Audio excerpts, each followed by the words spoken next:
ಕೆಇ ಎಕ್ಸಾಮ್‌ಗೆ ಇನ್ನೇನು ಕೆಲವು ದಿನಗಳು ಉಳಿದಿದ್ದಾವೆ. ಸೊ, ನಿಮ್ಮ ಕಮ್ಯುನಿಕೇಷನ್ ಪೇಪರಲ್ಲಿ ಬರುವಂತಹ ಇಂಗ್ಲಿಷ್ ಬಗ್ಗೆ ಇವತ್ತು ಡಿಸ್ಕಷನ್ ಮಾಡ್ಲಿಕ್ಕೆ ಹೊರಟಿದ್ದೀನಿ. ಇವತ್ತಿಂದ 7 ಡೇಸ್ ಇಂಗ್ಲಿಷ್‌ನ ರ್ಯಾಪಿಡ್ ರಿವಿಷನ್ ಸ್ಟಾರ್ಟ್ ಆಗ್ತಾ ಇದೆ ಇ ಫಾರ್ ಇಂಗ್ಲಿಷ್ ಚಾನಲ್‌ನಲ್ಲಿ. Hello everyone welcome to E for English. ನಾನು ನಿಮ್ಮ ನಂದಾದೀಪ. ಇವತ್ತಿಂದ 7 ದಿನಗಳ ಕಾಲ ಕಮ್ಯುನಿಕೇಷನ್ ಪೇಪರಲ್ಲಿ ಬರುವಂತಹ ಇಂಗ್ಲಿಷ್‌ನ ಎಲ್ಲಾ ಟಾಪಿಕ್ಸ್ ಬಗ್ಗೆ ನಾನು ರಿವಿಷನ್ ಮಾಡಕ್ಕೆ ಹೊರಟಿದ್ದೀನಿ. ತಪ್ಪದೆ ಎಲ್ಲಾ ಕ್ಲಾಸಸನ್ನು ನೋಡಿ ಆ್ಯಂಡ್ ನೀವು ಆಲ್ರೆಡಿ ಯಾವುದಾದ್ರೂ ಕೋರ್ಸಸನ್ನು ಅಟೆಂಡ್ ಮಾಡಿದ್ರಿ ಅಥವಾ ಬೇರೆ ಯಾವುದಾದ್ರೂ ಕ್ಲಾಸಸ್‌ಗೆ ಹೋಗ್ತಾ ಇದ್ರೆ ಹಂಗಂತ ಬಿಡಕ್ಕೆ ಹೋಗ್ಬಿಡಿ. 7 ಡೇಸಲ್ಲಿ last year, previous year question ಪೇಪರ್ಸನ್ನು ತಗೊಂಡು ಅಲ್ಲಿ ಕೇಳಿದಂತಹ ಕ್ವೆಷನ್ಸ್‌ನ ಅಕ್ಕಪಕ್ಕ ಯಾವ್ಯಾವ ಕ್ವೆಷನ್ಸನ್ನು ಕೇಳ್ಬೋದು ಅನ್ನುವಂಥ ಪ್ರೊಬ್ಯಾಬಿಲಿಟಿಯನ್ನು ಇಟ್ಕೊಂಡು ನಾನು ಇವತ್ತಿನ ಕ್ಲಾಸನ್ನು ರೆಡಿ ಮಾಡಿದ್ದೀನಿ. ಹೀಗೇನೆ ಪ್ರತಿದಿನ 7 ಡೇಸ್ ರೆಗ್ಯುಲರ್ ಆಗಿ ನಿಮಗೆ 7 ಡೇಸ್ ರ್ಯಾಪಿಡ್ ರಿವಿಷನ್ ಕ್ಲಾಸಸನ್ನು ಕೊಡ್ತಾ ಹೋಗ್ತೀನಿ. ಡೋಂಟ್ ವರಿ, ನಾನು ಎಲ್ಲ ಟಾಪಿಕನ್ನು ಟಚ್ ಮಾಡಕ್ಕೆ ಹೊರಟಿದ್ದೀನಿ. ನಿಮ್ಮ ಕ್ವೆಶ್ಚನ್ ಪೇಪರಲ್ಲಿ ಬರುವಂಥ ಪ್ರತಿಯೊಂದು ಕ್ವೆಶ್ಚನನ್ನು ಇದೇ ಥರ ಕೇಳ್ಬೋದು, ಇದರ ಅಕ್ಕಪಕ್ಕ ಈ ಥರನೂ ಕೇಳ್ಬೋದು ಅನ್ನೋಂಥ ಪ್ರತಿಯೊಂದು ಪ್ರೊಬ್ಯಾಬಿಲಿಟಿಯನ್ನು ನಾನು ನಿಮ್ಗೆ ಕೊಡ್ತೀನಿ. ಓಕೆನಾ? ಸೊ ತಡ ಮಾಡೋದು ಬೇಡ, ಚಾನಲನ್ನು ಸಬ್ಸ್ಕ್ರೈಬ್ ಮಾಡಿ ಆ್ಯಂಡ್ ನೀವು ನಮ್ಮ E for English channel open ಮಾಡಿದರೆ ನಿಮಗೆ ಅಲ್ಲಿ Telegram and WhatsApp group link ಸಿಗುತ್ತೆ. ನಿಮಗೆ further notes and PDF notes ಏನಾದರೂ ಬೇಕಂದ್ರೂ ಆ್ಯಂಡ್ ಫರ್ದರ್ ನೋಟಿಫಿಕೇಷನ್ಸ್ ಬೇಕಂದ್ರೂ ಆ ಗ್ರೂಪನ್ನು ಜಾಯ್ನ್ ಆಗಿ. ಓಕೆ, ಸೊ ತಡ ಮಾಡೋದು ಬೇಡ. ಇವತ್ತಿಂದ 7 ಡೇಸ್ ರ್ಯಾಪಿಡ್ ರಿವಿಷನ್ ಸ್ಟಾರ್ಟ್ ಆಗುತ್ತೆ ಫಾರ್ KEA ಸ್ಟೂಡೆಂಟ್ಸ್. ಸೊ ಇವತ್ತು ನಾನು ಪ್ರೀವಿಯಸ್ ಇಯರ್ ಕ್ವೆಶ್ಚನ್ ಪೇಪರ್ನ ಕ್ವೆಶನ್ಸ್ನ ತೊಗೊಂಡು ಬಂದಿದ್ದೀನಿ. ಅದ್ರ ಜೊತೆಗೆ ಆ ಕ್ವೆಶನ್ಸ್ ನೋಡ್ತಾ ಅದನ್ನು ಸಾಲ್ವ್ ಮಾಡ್ತಾ ಅದ್ರ ಥರನೇ ಈ ವರ್ಷನೂ ಕೇಳಿದರೆ ಯಾವ ಥರ ಕ್ವೆಶನನ್ನು ಕೇಳ್ಬೋದು, ಯಾವ ರೀತಿಯನ್ನು ನಾವು ಎಕ್ಸ್ಪೆಕ್ಟ್ ಮಾಡ್ಬೋದು ಅನ್ನೋದು ಕೂಡ ನಾನು ಹೇಳ್ತಾ ಹೋಗ್ತೀನಿ. Okay, yes, here is the first question. There is a cutthroat competition in the job market. The underlined word can be replaced with ಅಂತ ಕೇಳಿದ್ದಾರೆ. The underlined word can be replaced with ಅಂತ ಕೇಳಿದಾಗ ಇದನ್ನು ನಾವು ಫ್ರೇಸ್ ಅಂತ ಕೂಡ ತಗೋತೀವಿ. And also synonym ಅಂತ ಕೂಡ ತಗೋಬೋದು. ಸಮಾನಾರ್ಥಕ ಕೂಡ ಕೇಳಿದ್ದಾರೆ. ಎಕ್ಸಾಕ್ಟ್ಲಿ ಸಮಾನಾರ್ಥಕ ಇಲ್ಲಪ್ಪ ಅಂದ್ರೂ ರೀಪ್ಲೇಸ್ ಮಾಡ್ಬೋದು ಅಂತ ಶಬ್ದವನ್ನು ಕೇಳಿದ್ದಾರೆ. ಓಕೆನಾ? The underlined word can be replaced with ಅಂತ ಕೇಳಿದ್ದಾರೆ. ಸೊ ಕಟ್ ಥ್ರಾಟ್ ಅಂದರೆ ಗೊತ್ತಿರಬೇಕು ಫಸ್ಟ್. ಅಕಸ್ಮಾತ್ ಆಗಿ ನಿಮಗೆ ಗೊತ್ತಿಲ್ಲಪ್ಪ, ನಿಮಗೆ ಕಟ್ ಥ್ರಾಟ್ ಅಂದ್ರೇ ಗೊತ್ತಿಲ್ಲ, ನಿಮ್ಮ ಪ್ರಿಪ್ರೇಷನಲ್ಲಿ ನಿಮ್ಗೆ ಓದೋಕ್ಕೆ ಆಗಿಲ್ಲ, ಅದನ್ನು ನಿಮ್ಮ ಕಣ್ಣಿಗೆ ಬಿದ್ದೇ ಇಲ್ಲ ಅನ್ನೋವಂಥದ್ದಿದ್ರೆ ಕಟ್ ಥ್ರಾಟ್ ಅಂದರೆ ಏನು? ಕುತ್ತಿಗೆ. ಕಟ್ ಅಂದ್ರೇನು? ಕಟ್ ಮಾಡೋದು. So cutting the throat is how tough job, how ruthless job ಅನ್ನೋದು ಎಲ್ರಿಗೂ ಗೊತ್ತು ಅಲ್ವಾ? ಸೊ ಆ ಥರ ರೂತ್ಲೆಸ್ ಆಗಿ, ತುಂಬ ಕಠಿಣವಾಗಿ, ಘೋರವಾಗಿ ಅನ್ನುವಂಥ ಮೀನಿಂಗನ್ನು ಕೊಡುತ್ತೆ. ಸೊ ಈ ಸೆಂಟೆನ್ಸನ್ನು ಓದಿದಾಗ there is a cut throat competition in the job market. So job ಮಾರ್ಕೆಟಲ್ಲಿ ಕಟ್ ಥ್ರಾಟ್ ಕಾಂಪಿಟೇಷನ್ ಇದೆ ಅಂದಾಗ ನಮಗೊಂದು ಲೆಕ್ಕ ಸಿಗುತ್ತೆ. ಇದು ಈಸಿನಾ, ಸುಲಭನಾ, ಅಥವಾ ಇದು ಟಫಾ, ಡಿಫಿಕಲ್ಟಾ ಅನ್ನೋದು ಒಂದು ಲೆಕ್ಕ ಸಿಗುತ್ತೆ. ಅದ್ರ ಮೇಲೆ ಕೂಡ ನಾವು ಗೆಸ್ ಮಾಡಬಹುದು. ಓದಿದ್ರೆ ಚಿಂತೆ ಇಲ್ಲ, ಡೈರೆಕ್ಟಾಗಿ ಆನ್ಸರ್ ಮಾಡ್ಬೋದು. ಓದಿಲ್ಲ ಅಂದರೆ ಇನ್ ಕೇಸ್ ಈ ಥರ ಗೆಸ್ ಮಾಡ್ಬೋದು. ಸೊ ಆಪ್ಷನ್ ಏನು ಕೊಟ್ಟಿದ್ದಾರೆ ನೋಡೋಣ. Smooth, easy, tough, negligible. So ನಾನು ಹೇಳಿದ ಥರ ಟಫ್ ಕೂಡ ಕೊಟ್ಟಿದ್ದಾರೆ ಆಪ್ಷನ್ನು. This is the right answer ಅಲ್ವಾ? So there is a cut throat competition ಅಂದರೆ there is a tough competition ಅಂತ ಅರ್ಥ ಆಗುತ್ತೆ. ಸೊ ಇದೇ ಥರ ಕಟ್ ಥ್ರಾಟ್ ಅಂತ ಏನು ಫ್ರೇಸ್ ಅಥವಾ ಇಡಿಯಮ್ ಏನನ್ನ ಕೊಟ್ಟಿದ್ದಾರೆ ಇಲ್ಲಿ, ಸಿಮಿಲರ್ ಆಗಿ ನಾವು ಯಾವ ಥರನ ಕೇಳ್ಬೋದು ಎಕ್ಸಾಮಲ್ಲಿ. ರ್ಯಾಟ್ ರೇಸ್ ಅಂತ ಕೇಳ್ಬೋದು. ರ್ಯಾಟ್ ರೇಸ್ ಅಂದರೆ ಫ್ಯೂರ್ ಸ್ಟ್ರಗಲ್ ಫಾರ್ ಸಕ್ಸಸ್. ಅಂದರೆ ಎಲ್ಲರೂ ಇಂಜಿನಿಯರಿಂಗ್ ಕಡೆ ರ್ಯಾಟ್ ರೇಸಲ್ಲಿದ್ದಾರೆ, ಇಂಜಿನಿಯರಿಂಗ್ ಮಾಡೋದ್ರಲ್ಲಿ ರ್ಯಾಟ್ ರೇಸ್ ಇದ್ದಾರೆ. ಸೊ ಬೇರೆ ಯಾವುದೇ ಫೀಲ್ಡ್ಗಳು, ಜರ್ನಲಿಸಮ್ ಆಗಲಿ ಅಥವಾ ಯಾವುದೋ ಒಂದು ಟೀಚಿಂಗ್ ಪ್ರೊಫೆಷನಲ್ ಆಗಲಿ ಯಾರಿಗೂ ಕಾಣಿಸ್ತಾನೆ ಇಲ್ಲ. ಎಲ್ಲರೂ ಟುವರ್ಡ್ಸ್ ಸಾಫ್ಟ್ವೇರ್, ITBT ರ್ಯಾಟ್ ರೇಸಲ್ಲಿದ್ದಾರೆ. ITBTಯ ರ್ಯಾಟ್ ರೇಸಲ್ಲಿದ್ದಾರೆ ಅಂದರೆ ಏನರ್ಥ? ಸೊ ಅವರು ಎಲ್ಲರೂ ಒಂದೇ ದಿಕ್ಕಿನಲ್ಲಿ, ಅದೇ ದಿಕ್ಕಿನಲ್ಲಿ ಓಡ್ತಾ ಇದ್ದಾರೆ ಅನ್ನಂಗೆ. ಸೊ ಆ ಥರ ವರ್ಡ್ ಕೂಡ ನಿಮಗೆ ಕೇಳ್ಬೋದು ಎಕ್ಸಾಮಲ್ಲಿ.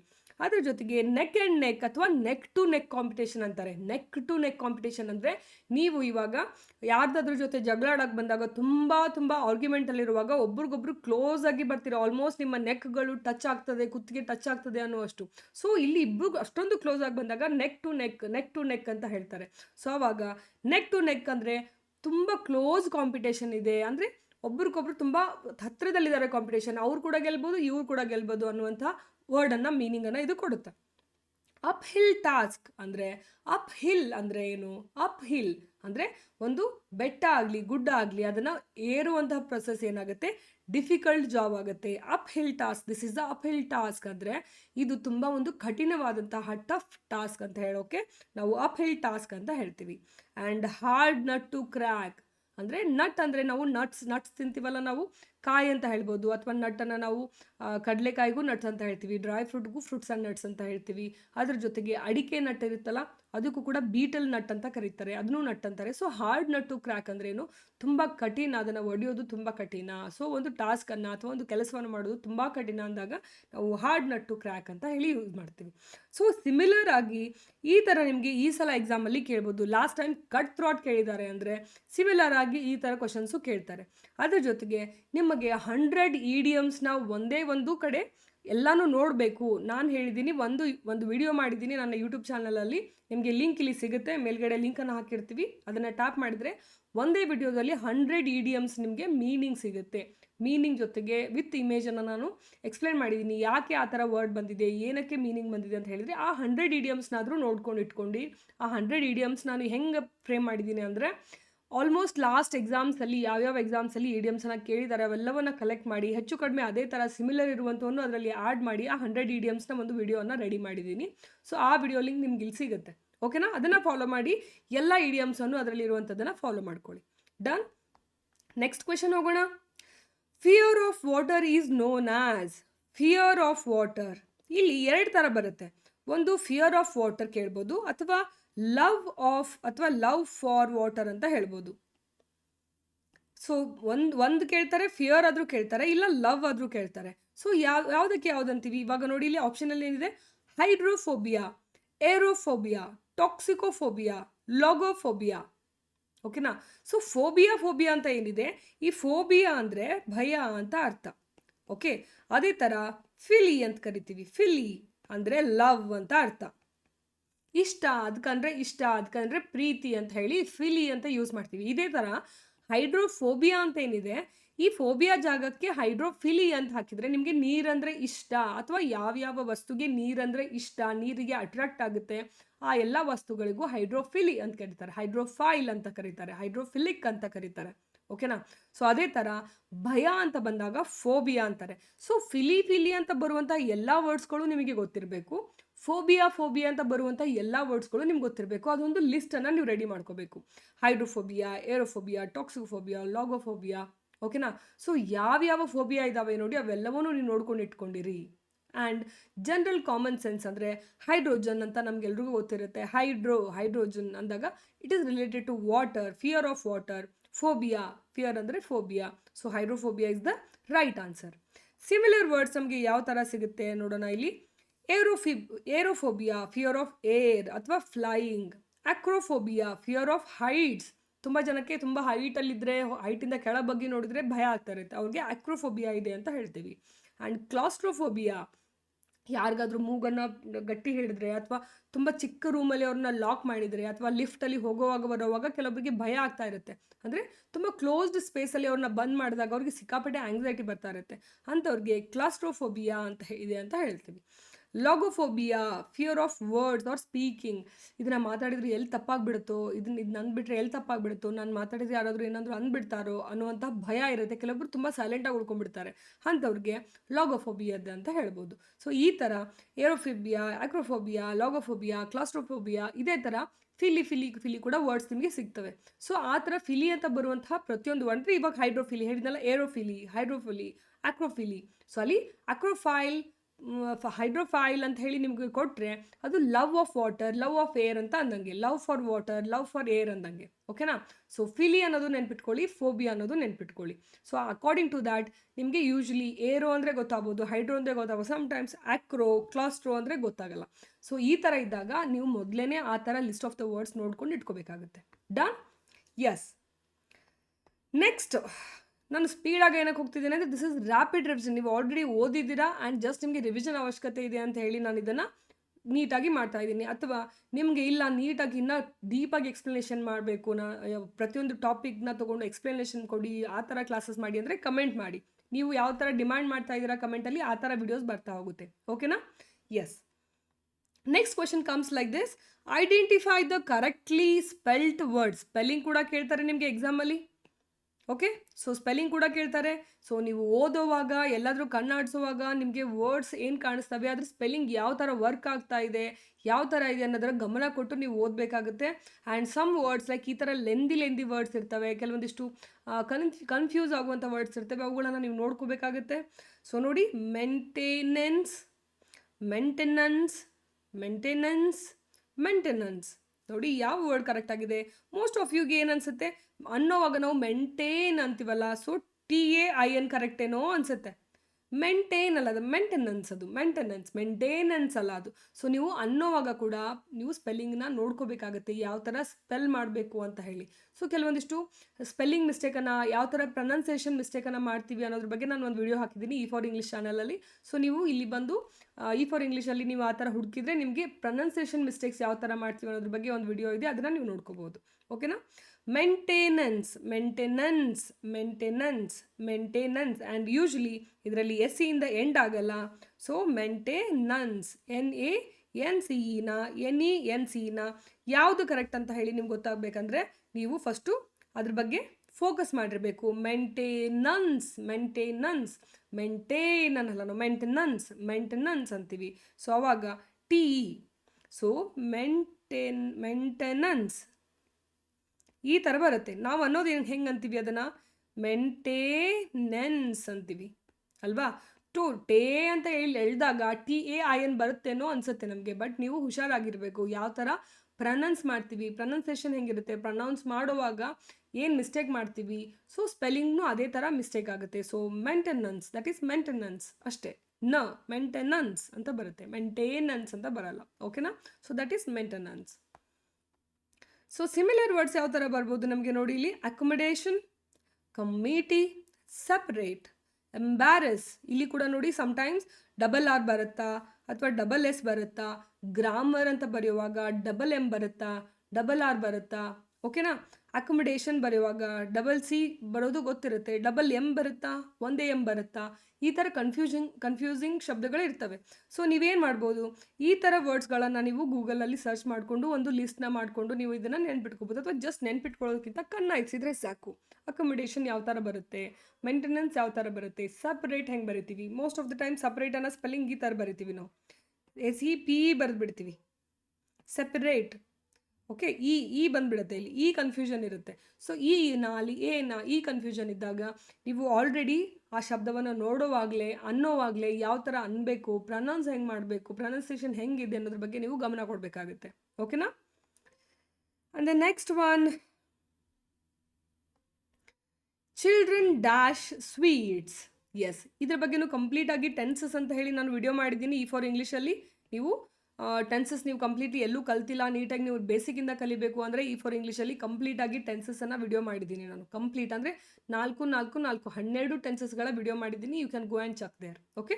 ಸೊ ಟೆನ್ಸಸ್, ಚಿಲ್ಡ್ರನ್ -ಸ್ವೀಟ್ಸ್ ಹೆಂಗಂದರೆ, ಚಿಲ್ಡ್ರನ್ ಫಸ್ಟು ನಮಗೆ ಪ್ಲೂರಲ್ಲ ಸಿಂಗ್ಯುಲರಾಗಿ ಗೊತ್ತಿರಬೇಕು. ಚೈಲ್ಡ್ ಅಂದರೆ ಸಿಂಗ್ಯುಲರ್, ರೈಟ್. ಚೈಲ್ಡ್ ಅಂದರೆ ಸಿಂಗ್ಯುಲರ್, ಚಿಲ್ಡ್ರನ್ ಅಂದರೆ ಪ್ಲೂರಲ್. ಸೊ ಇಲ್ಲಿ ಪ್ಲೂರಲ್ ಬಂದಾಗ ವರ್ಬ್ ಏನಾಗುತ್ತೆ, ಪ್ಲೂರಲ್ ಆಗುತ್ತಾ, ಸಿಂಗ್ಯುಲರ್ ಆಗುತ್ತಾ ನೋಡಿ, ಪ್ಲೂರಲ್ಲೇ ಆಗುತ್ತೆ. ಸೊ ಇಲ್ಲಿ ಪ್ಲೂರಲ್ ಬಂದಾಗ ಇಲ್ಲಿ ಪ್ಲೂರಲ್ ಯೂಸ್ ಮಾಡಬೇಕು, ಇಲ್ಲಿ ಸಿಂಗ್ಯುಲರ್ ಬಂದಾಗ ಇಲ್ಲಿ ಸಿಂಗ್ಯುಲರ್ ಯೂಸ್ ಮಾಡಬೇಕು. ಚಿಲ್ಡ್ರನ್ -ಸ್ವೀಟ್ಸ್ ಅಂತ ಬಂದಾಗ ಚಿಲ್ಡ್ರನ್ ಈಸ್ ಲೈಕಿಂಗ್ ಅಂತ ಬಂದಿದೆ. Children is liking, child is liking ಬರ್ತಿತ್ತು. ಈಸ್ ಅಂದರೆ ಸಿಂಗ್ಯುಲರ್, ಬರಬೇಕಲ್ಲ ಪ್ಲೂರಲ್ ಇದ್ದರೆ. ಸೊ ಈಸ್ ಬಂದಿದೆ, ದಿಸ್ ಈಸ್ ರಾಂಗ್. ಲೈಕ್ ಒಂದೇ ಬಂದಿದೆ. ಇಲ್ಲಿ ನೋಡೋಣ, ಇದನ್ನು ಸೈಡ್ಗೆ ಇಡೋಣ. ಹ್ಯಾಸ್ ಲೈಕ್ಡ್ ನೋಡಿ, ಚಿಲ್ಡ್ರನ್ ಹ್ಯಾಸ್ ಲೈಕ್ಡ್. ಹ್ಯಾಸ್ ಅಂದಾಗ ಇದು ಕೂಡ ಸಿಂಗ್ಯುಲರ್, ಹ್ಯಾಸ್ ಅಂದರೆ ಪ್ಲೂರಲ್ ಅಂದರೆ ಹ್ಯಾವ್ ಬರಬೇಕಾಗಿತ್ತು. ಸೊ ಇದು ಕೂಡ ರಾಂಗ್.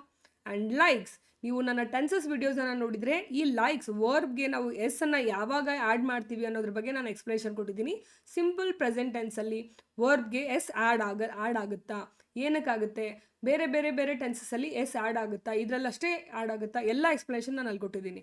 ಸೊ ಲೈಕ್ಸ್ ಅಂತ ಬರಬೇಕಂದ್ರೆ ಅಲ್ಲಿ ಚೈಲ್ಡ್ ಅಂತ ಬರಬೇಕಾಗಿತ್ತು. ಚೈಲ್ಡ್ ಲೈಕ್ಸ್ ಸ್ವೀಟ್ಸ್ ಆಗುತ್ತೆ, ಬಟ್ ಅಲ್ಲಿ ಚಿಲ್ಡ್ರನ್ ಬಂದಿದೆ, ಅದಕ್ಕೆ ಲೈಕ್ ಅಷ್ಟೇ ಬರುತ್ತೆ. ಚಿಲ್ಡ್ರನ್ ಲೈಕ್ ಸ್ವೀಟ್ಸ್, ಮಕ್ಕಳಿಗೆ ಸ್ವೀಟ್ ಇಷ್ಟ ಆಗುತ್ತೆ ಅಂತ ಹೇಳುವಾಗ ಚಿಲ್ಡ್ರನ್ ಲೈಕ್ ಸ್ವೀಟ್ಸ್ ಆಗುತ್ತೆ. ಇಲ್ಲಿ ಚೈಲ್ಡ್ ಅಷ್ಟೇ ಬಂದಿದ್ರೆ ಇಲ್ಲಿ ಚೈಲ್ಡ್ ಲೈಕ್ಸ್ ಸ್ವೀಟ್ಸ್ ಆಗ್ತಿತ್ತು. ಸೊ ಇಷ್ಟು ನಿಮಗೆ ಡಿಫ್ರೆನ್ಸ್ ಗೊತ್ತಿರಬೇಕಂದ್ರೆ ಟೆನ್ಸಸ್ನ ರೂಲ್ಸ್ ನಿಮ್ಗೆ ಗೊತ್ತಿರಬೇಕು. ಆ ಟೆನ್ಸಸ್ನ ರೂಲ್ಸ್ ನಿಮ್ಗೆ ಗೊತ್ತಿಲ್ಲಪ್ಪ, ಇನ್ನೋವರೆಗೂ ನಿಮ್ಗೆ ಅದು ಕವರ್ ಮಾಡ್ಕೊಂಡಿಲ್ಲ ನೀವು ಅಂದರೆ ನಮ್ಮ ಈ ಚಾನಲಲ್ಲಿ ಟೆನ್ಸಸ್ನ ಕಂಪ್ಲೀಟ್ ವಿಡಿಯೋಸ್ ಇದೆ, you can go and watch. Okay. So children is a plural subject. ನಾನು ಹೇಳ್ದಂಗೆ plural subject, base form of the verb ಬರುತ್ತೆ. ಗಿಸ್ ಏನು ಆ್ಯಡ್ ಆಗಲ್ಲ ಅಲ್ಲಿ. Singular, the child likes, the children like ಆಗುತ್ತೆ. ಓಕೆನಾ. ಡನ್. ನೋಡಿ ಇದೇ ಥರ ಚಿಲ್ಡ್ರನ್ ಅಂತ ಏನಿದೆ, ಇವಾಗ ಫಾರ್ ಎಕ್ಸಾಂಪಲ್ ಟ್ರೀಯನ್ನು ಟ್ರೀಸ್ ಅಂತೀವಿ. ಓಕೆ. ಸೊ ಹೌಸನ್ನು ಹೌಸಸ್ ಅಂತೀವಿ, ಪೆನ್ನನ್ನು ಪೆನ್ಸ್ ಅಂತೀವಿ. ಆವಾಗ ನಮಗೆ ಪ್ಲೂರಲ್ ಯಾವುದು ಸಿಂಗ್ಯುಲರ್ ಯಾವುದು ಈಸಿಲಿ ಗೊತ್ತಾಗ್ಬಿಡುತ್ತೆ. ಬಟ್ ಸಮ್ ವರ್ಡ್ಸ್ ಕಂಪ್ಲೀಟ್ಲಿ ತಮ್ಮ ರೂಪನೇ ಚೇಂಜ್ ಮಾಡ್ಕೊಂಡ್ಬಿಡ್ತವೆ. ಅವು ಪ್ಲೂರಲ್ಲ ಸಿಂಗ್ಯುಲರ್ ಅಂತ ನಮ್ಗೆ ಗೊತ್ತಾಗಲ್ಲ. ಸೊ ಪೀಪಲ್ ಅಂತ ಇದ್ದಾಗ ಅದು plural, men plural, women plural, police plural, ಇವೆಲ್ಲವೂ ಪ್ಲೂರಲ್ ಇರುವಾಗ ನಮಗೆ ಅವು ಸಿಂಗ್ಯುಲರ್ ಅಂತ ಹೇಳಿ ಅಂದ್ಕೊಂಡ್ರೆ ನಮ್ಮ ಆನ್ಸರ್ ರಾಂಗ್ ಆಗುತ್ತೆ. ಸೊ ಯಾವ್ಯಾವು ಈ ಥರ ವರ್ಡ್ಸ್ಗಳು ಪ್ಲೂರಲ್ ಥರ ಕಾಣಿಸಲ್ಲ ಅವು, ಬಟ್ ಪ್ಲೂರಲ್ಲೇ ಇರ್ತವೆ. ಸೊ ಪೀಪಲ್ ಪ್ಲೂರಲ್ಲ, ಮೆನ್ ಪ್ಲೂರಲ್ಲ ನಮ್ಗೆ ಗೊತ್ತಾಗಲ್ಲ. ಚಿಲ್ಡ್ರನ್ ಪ್ಲೂರಲ್ಲ ಸಿಂಗ್ಯುಲರ ಟಕ್ ನಾರ್ಮಲ್ ಆಗಿದ್ದಾಗ ಹೊಳಿತವೆ. ಎಕ್ಸಾಮ್ ಹಾಲಲ್ಲಿ ಬರೋ ಟೆನ್ಷನ್ನಲ್ಲಿ ಫಸ್ಟ್ ಒಂದು 5 ಕ್ವಶನ್ಸು ನಿಮ್ಗೆ ಬರದೇ ಇದ್ದಾಗ ಬರುವಂಥ ಟೆನ್ಷನ್ನು, ಆವಾಗ ಬರುವಂಥ ಸ್ಟ್ರೆಸ್ಗೆ ಅದು ಸಿಂಗ್ಯುಲರ ಪ್ಲೂರಲ್ಲ ಅನ್ನೋದು ನಿಮ್ಮ ತಲೆಗೆ ಹೋಗೋದೇ ಇಲ್ಲ. ಓಕೆ, ಆ ಥರ ಆಗುತ್ತೆ. ಸೊ ಆ ಥರ ಕನ್ಫ್ಯೂಷನ್ ಆಗಬಾರ್ದು ಅಂದರೆ ನೀವು ಸ್ವಲ್ಪ ಅಲರ್ಟ್ ಆಗಿದ್ಕೊಂಡು ಯೋಚನೆ ಮಾಡಬೇಕಾಗತ್ತೆ. ಎಸ್, ಈ ಕ್ವೆಶನ್ ನೋಡಿ, dash you please lend me the bike, lend me your bike, dash you please lend me your bike. ಏನು ಕೊಟ್ಟಿದ್ದಾರೆ? Fill in the blank with the correct option. ವುಡ್ಡಾ, ಮಸ್ಟಾ, ಡೇರಾ, ಶುಡ್ಡಾ. ಸೊ ಆಲ್ರೆಡಿ ಇಲ್ಲಿ ಲೆಂಡ್ ಅಂತ ಬಂದಿದೆ ಆ್ಯಂಡ್ ಪ್ಲೀಸ್ ಅಂತ ಬಂದಿದೆ. ಸೊ ಪ್ಲೀಸ್ ಅಂದರೆ ನಮಗೆ requesting tone. So requesting tone ಇಸ್ಕೊಳ್ಳುವಾಗ, ಕೊಡಿ ಅಂತ ಹೇಳಿ ಪರ್ಮಿಷನ್ ಕೇಳುವಾಗ, ಕೊಡಿ ಪ್ಲೀಸ್ ಅಂತ ಹೇಳುವಾಗ ನಾವು ಯಾವ ಶಬ್ದವನ್ನು ವುಡ್ ಯೂಸ್ ಮಾಡ್ತೀವ, ಕುಡ್ ಯೂಸ್ ಮಾಡ್ತೀವ, ಮಸ್ಟ್ ಯೂಸ್ ಮಾಡ್ತೀವ, ಇದ್ರ ಮೇಲೂ ಈ ಫಾರ್ ಇಂಗ್ಲೀಷಲ್ಲಿ ವಿಡಿಯೋ ಆಲ್ರೆಡಿ ಇದೆ. Okay, so could, should, must, you can ಇವೆಲ್ಲವನ್ನು ಯಾವ ಥರ ಯೂಸ್ ಮಾಡ್ತೀವಿ, ಯಾವ ಸಿಚುವೇಶನಲ್ಲಿ ಯೂಸ್ ಮಾಡ್ತೀವಿ ಅನ್ನೋದನ್ನು ನಾನು ಆಲ್ರೆಡಿ ವಿಡಿಯೋ ಮಾಡಿದ್ದೀನಿ. So go back and watch. So ಇವಾಗ ಈ ಆನ್ಸರ್ ಏನಾಗುತ್ತೆ? ಮಸ್ಟ್ ಯು ಪ್ಲೀಸ್ ಆಗುತ್ತಾ? ನೋ. ಡೇರ್ ಯು ಪ್ಲೀಸ್ ಆಗುತ್ತಾ? No. Dare you touch it ಅಂದರೆ ನೀನು ಧೈರ್ಯ ಮಾಡಿ ಟಚ್ ಮಾಡೋದನ್ನು ನಿನಗಿದೆ ಅಂತೀವಲ್ಲ, ಆವಾಗ ಡೇರ್ ಯೂಸ್ ಮಾಡ್ತೀವಿ. ಶುಡ್ ಯು ಆಗುತ್ತಾ? ಶುಡ್ ಯು ಗೋ ದೇರ್, ನೀನು ಅಲ್ಲಿ ಹೋಗಲೇಬೇಕಾ? ಯು ಶುಡ್ ಡೂ ದ್ಯಾಟ್, ನೀನು ಮಾಡಬೇಕು ಅದನ್ನು. ಸೊ ಇದನ್ನು ಏನು ಮಾಡ್ತೀವಿ? ಯೂಶ್ವಲಿ ಅಡ್ವೈಸ್ ಮಾಡುವಾಗ you should wake up soon, ನೀನು ಬೆಳಗ್ಗೆ ಬೇಗ ಹೇಳ್ಬೇಕು ಅಂತ ಹೇಳಿ ಅಡ್ವೈಸ್ ಮಾಡುವಾಗ ನಾವು ಶುಡ್ಡನ್ನು ಯೂಸ್ ಮಾಡ್ತೀವಿ. ಯು ಮಸ್ಟ್ ಕಮ್, ಪ್ಲೀಸ್ ನನ್ನ ಮದುವೆಗೆ ನೀವು ಬರಲೇಬೇಕು, ಯು ಮಸ್ಟ್ ಕಮ್, ನೀವು ಬರಲೇಬೇಕು ಅಂತ ಹೇಳುವಾಗ ಮಸ್ಟ್ ಅಂತ ಯೂಸ್ ಮಾಡ್ತೀವಿ. ಸೊ ಡೇರ್ ಅಂತೂ ಅವಾಗ ಯೂಸ್ ಮಾಡಲ್ಲ. ಹೌ ಡೇರ್ ಯು ಅಂತ ಕೇಳ್ತೀವಲ್ಲ ಅವಾಗ ಯೂಸ್ ಮಾಡ್ತೀವಿ, ಎಷ್ಟು ಧೈರ್ಯ ನಿಂಗೆ ಅಂತ ಕೇಳುವಾಗ. ಆ್ಯಂಡ್ ವುಡ್ ಮಾತ್ರ ಇಲ್ಲಿ ಆನ್ಸರ್ ಆಗುತ್ತೆ. Would you please lend me your bike, ನೀನು ನನಗೆ ನಿನ್ನ ಬೈಕನ್ನು ಸ್ವಲ್ಪ ಹೊತ್ತಿಗೆ ಯೂಸ್ ಮಾಡಲಿಕ್ಕೆ ಕೊಡ್ತೀಯಾ? Would you please, would you ಅಂತಂದರೆ ಕೊಡ್ತೀಯಾ ಅಂತ ಕೇಳಿ ರಿಕ್ವೆಸ್ಟ್ ಮಾಡುವಾಗ ನಾವು ವುಡ್ಡನ್ನು ಯೂಸ್ ಮಾಡ್ತೀವಿ. ಓಕೆನಾ? ಸೊ ಈ ಥರ ಕ್ವೆಶನ್ಸು ಲಾಸ್ಟ್ ಇದು KEA ಕ್ವೆಶನ್ ಪೇಪರೇ. ಅದರಲ್ಲಿ ಬರುವಂಥ ಕ್ವೆಶನ್ಸ್ನ ತೊಗೊಂಡು ನಾನು ಅಕ್ಕಪಕ್ಕ ಯಾವ ಥರ ಕೇಳ್ಬೋದು ಅನ್ನೋದನ್ನು ಡಿಸ್ಕಷನ್ ಮಾಡಿದ್ದೀನಿ. ಸೊ ಆಲ್ಮೋಸ್ಟ್ 5 ಕ್ವೆಶನ್ಸ್ನ ತೊಗೊಂಡು ಅದರ ಅಕ್ಕಪಕ್ಕ ಯಾವ ಥರ ಕೇಳ್ಬೋದು ಅನ್ನೋದನ್ನು ಇವತ್ತಿನ ಕ್ಲಾಸಲ್ಲಿ ಡಿಸ್ಕಷನ್ ಮಾಡಿದ್ದೀನಿ. ನಿಮಗೆ ಈ ಪ್ಯಾಟರ್ನ್ ಇಷ್ಟ ಆಗಿದ್ದರೆ ಓಕೆ ಇದೇ ಥರ ಕಂಟಿನ್ಯೂ ಮಾಡಿ ಅಂತ ಹೇಳಿ ಕಮೆಂಟ್ ಮಾಡಿ. ಇಲ್ಲಪ್ಪ ಅಂದರೆ ಟಾಪಿಕ್ ವೈಸ್ ನನಗೆ ರ್ಯಾಪಿಡ್ ರಿವಿಷನ್ ಮಾಡಿಕೊಡಿ ಅಂದರೆ ಈ ಟಾಪಿಕ್ ತೊಗೊಂಡು ಸೊ ಈ ಒಂದು 7 ಡೇಸಲ್ಲಿ ಎಲ್ಲ ಟಾಪಿಕ್ ಕವರ್ ಆಗಲಿಕ್ಕಿಲ್ಲ. I can take 2 to 3 topics and revise ಮಾಡ್ತಾ ಹೋಗ್ಬೋದು. ಅದ್ರ ಜೊತೆಗೆ ಲಾಸ್ಟಲ್ಲಿ ಆ ಟಾಪಿಕ್ ಎಂಡಿಂಗಲ್ಲಿ ನಾನು ಕ್ವೆಶನನ್ನು ಡಿಸ್ಕಸ್ ಮಾಡ್ಬೋದು, ಅದೇ ಥರ ಮಾಡ್ಬೋದು. ಸೊ ನೀವು ಹೇಳಿ, ಕಮೆಂಟ್ ಮಾಡಿ ನಿಮಗೆ ಯಾವ ಥರ ಬೇಕು ಅಂತ ಹೇಳಿ. ಓಕೆ, ಸೊ ಮಸ್ಟನ್ನು ಯಾವಾಗ ಯೂಸ್ ಮಾಡ್ತೀವಿ? ಕಂಪಲ್ಷನಲ್ಲಿ. ಶುಡ್ಡನ್ನು ಅಡ್ವೈಸ್ ಕೊಡುವಾಗ, ವುಡ್ ಪೊಲೈಟಾಗಿ ನಾವು ಏನಾದರೂ ಕೇಳಬೇಕು ಅಂದಾಗ, ಕ್ಯಾನನ್ನು ಅಬಿಲಿಟಿ, ಕ್ಯಾನ್ ಯು ಕಮ್, ನೀನು ನನ್ನ ಜೊತೆ ಬರ್ತೀಯಾ, ನಿಂಗೆ ಬರೋಕ್ಕಾಗುತ್ತಾ, ಪ್ಲೀಸ್ ನಾನು ಒಬ್ಬಳೇ ಆಗಿದ್ದೀನಿ, ಕ್ಯಾನ್ ಯು ಕಮ್, ಬರ್ತೀಯಾ ಅಂತ ಕೇಳುವಾಗ ನಾವು ಕ್ಯಾನನ್ನು ಯೂಸ್ ಮಾಡ್ತೀವಿ. ಓಕೆ, ಸೊ ಈ ಎಲ್ಲ ರಿಲೇಟೆಡ್ ವಿಡಿಯೋಸ್ ಕೂಡ ಆಲ್ರೆಡಿ ಈ ಫಾರ್ ಇಂಗ್ಲೀಷಲ್ಲಿ ಪೋಸ್ಟ್ ಆಗಿದ್ದಾವೆ. ಆ್ಯಂಡ್ ಐ ಡಿಂಟ್ ನೋ ಅದ್ರ ಮೇಲೆ ಕ್ವಶನ್ಸ್ ಕೇಳ್ತಾರಂತೆ. ಜನರಲಾಗಿ ನಾನು ವಿಡಿಯೋ ಮಾಡಿ ಹಾಕಿದ್ದು ಅದನ್ನು, ಅದು ಇದಕ್ಕೆ ಡೈರೆಕ್ಟಾಗಿ ಹೆಲ್ಪ್ ಆಗ್ತಾ ಇದೆ. ಓಕೆನಾ? ಸೊ ಅಗೇನ್ ನಾಳೆ ಕ್ಲಾಸಲ್ಲಿ ಮತ್ತೆ ನಾನು 5 ಕ್ವೆಶನ್ಸ್ ಜೊತೆಗೆ ಅದ್ರ ಜೊತೆಗೆ ಅಕ್ಕಪಕ್ಕ ಇದೇ ಥರ ಕೇಳ್ಬೋದು ಅನ್ನೋ ಪ್ರೊಬ್ಯಾಬಿಲಿಟಿ ಇರುವಂತಹ ಕ್ವೆಶನ್ಸ್ನ ತೊಗೊಂಡು ಬರ್ತೀನಿ. So wait for the class and until then E for ಇಂಗ್ಲೀಷನ್ನು ಸಬ್ಸ್ಕ್ರೈಬ್ ಮಾಡಿ. ಅದ್ರ ಜೊತೆಗೆ ನಮ್ಮ ಚಾನಲಲ್ಲಿ ವಾಟ್ಸಾಪ್ ಆ್ಯಂಡ್ ಟೆಲಿಗ್ರಾಮ್ 2 ಲಿಂಕ್ ಇದೆ, ದಯವಿಟ್ಟು ಹೋಗಿ ಅಲ್ಲಿ ಜಾಯ್ನ್ ಆಗಿ. ಈ ಥರ ಏನಾದರೂ ರ್ಯಾಪಿಡ್ ರಿವಿಷನ್ ಕ್ಲಾಸಸ್ ಮತ್ತು ನಾನು 7 ಕ್ಲಾಸಸ್ ಆದಮೇಲೆ ಮತ್ತೆ ಕ್ಲಾಸಸ್ ಮಾಡ್ತೀನಿ ಅಂದರೆ ಆ ನೋಟಿಫಿಕೇಷನ್ನ ಅಲ್ಲೆಲ್ಲ ಗ್ರೂಪಲ್ಲಿ ಹಾಕಿರ್ತೀವಿ. ಆ್ಯಂಡ್ ಇಂಗ್ಲೀಷ್ ಸಪ್ರೇಟಾಗಿ ಸ್ಪೋಕನ್ ಇಂಗ್ಲೀಷ್ ಕೋರ್ಸ್ ಅಂದರೆ ನೀವೆಲ್ಲರೂ ಗೌರ್ಮೆಂಟ್ ಎಕ್ಸಾಮ್ಗೆ ಹೋಗೋರು, ಆಫೀಸಲ್ಲಿ ಇಂಗ್ಲೀಷ್ ಬೇಕಾಗುತ್ತೆ, ಆ್ಯಂಡ್ ಪ್ರೈವೇಟ್ಗೆ ಹೋಗೋರು ಇದ್ರು ಅಥವಾ ನಾರ್ಮಲಾಗಿ ಯಾರಾದರೂ ಈ ವಿಡಿಯೋ ನೋಡಿದ್ರು, ಇಲ್ಲಿ ಇಂಗ್ಲೀಷ್ ಬೇಕಾಗದೇ ಇರುವಂತಹ ಜಾಗ ಯಾವುದಿದೆ? ಯಾವುದೂ ಇಲ್ಲ ತಾನೆ. ಸೊ ಸ್ಪೋಕನ್ ಇಂಗ್ಲೀಷ್ ಕ್ಲಾಸಸ್ ಬೇಕು ಅಂದರೆ ಅವೆಲ್ಲವೂ ನಾವು ಅಲ್ಲಿ ಅಪ್ಡೇಟ್ ಕೊಡ್ತಾ ಹೋಗ್ತೀವಿ. So please join that group. ನಮ್ಮ ನಮ್ಮ ಈ ಫಾರ್ ಇಂಗ್ಲೀಷ್ ಟೆಲಿಗ್ರಾಮ್ ಚಾನಲಲ್ಲಿ ಅಥವಾ ಈ ಫಾರ್ ಇಂಗ್ಲೀಷ್ ವಾಟ್ಸಪ್ ಚಾನಲಲ್ಲಿ ನಮ್ಗೆ 2ರಲ್ಲೂ ಅಪ್ಡೇಟ್ ಮಾಡ್ತಾ ಹೋಗ್ತೀವಿ. ಓಕೆನಾ? ಸೊ ಈ ಫಾರ್ ಇಂಗ್ಲೀಷನ್ನು ಸಬ್ಸ್ಕ್ರೈಬ್ ಮಾಡಿ, ಬೆಲ್ ಐಕಾನನ್ನು ಪ್ರೆಸ್ ಮಾಡಿ. ಈ 7 ಡೇಸ್ ರ್ಯಾಪಿಡ್ ರಿವಿಷನ್ ಕ್ಲಾಸಸ್ ನಿಮ್ಗೆ ಬರ್ತಾ ಹೋಗುತ್ತೆ. ಓಕೆನಾ? ಸೊ ಈ ವಿಡಿಯೋ ಇಷ್ಟ ಆಯಿತು ಅನ್ಕೋತೀನಿ. ಆ್ಯಂಡ್ ನಾಳೆ ಕ್ಲಾಸ್ಗೆ ವೇಟ್ ಮಾಡಿ, ಸೇಮ್ ಟೈಮ್ಗೆ ನಾಳೆ ಮತ್ತೆ ಕ್ಲಾಸ್ ತೊಗೊಂಡು ಬರ್ತೀನಿ. ಓಕೆನಾ? Thank you so much for watching.